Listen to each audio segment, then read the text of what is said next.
প্রায় 15 জনের দলবল নিয়ে তিনি পানির ট্যাঙ্কের পাশে বসে মদ ও গাঁজা সেবন করছিলেন। হঠাৎ খবর পেয়ে ছুটে যান হল শমশেদের প্রতিনিধিরা, কিন্তু পরিচয় জানতে চাইলে জাবের ও তার সাঙ্গপাঙ্গরা খেপে গিয়ে হুমকি ধামকি দিতে শুরু করে। এমনকি বিশ্ববিদ্যালয়ের প্রক্টর ও প্রভোস্টকে খবর দিতে গেলে তাদের আক্রমণাত্মক আচরণে পরিস্থিতি উত্তপ্ত হয়ে ওঠে। পরে প্রক্টর অফিসে জব্দকৃত মাদকদ্রব্য জমা দেওয়া হয় এবং মদ্যপ নেতাদের ভিডিও ধারণ ও নাম পরিচয় নিয়ে ছেড়ে দেওয়া হয়। এ ঘটনায় ক্যাম্পাস জুড়ে তীব্র সমালোচনার ঝড় বইছে।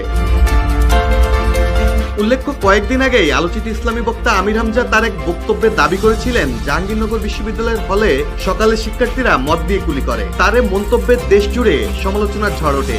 বিশ্ববিদ্যালয় কর্তৃপক্ষ তীব্র প্রতিবাদ জানিয়ে তার বক্তব্যটিকে ভিত্তিহীন আখ্যা দেয়, কিন্তু সে বক্তব্যের রেশ না কাটতেই এবার সত্যি হলো হামজার ভবিষ্যৎবাণী। মদের আসর থেকে হাতে নাতে ধরা পড়লেন খোদ ছাত্রদল নেতা।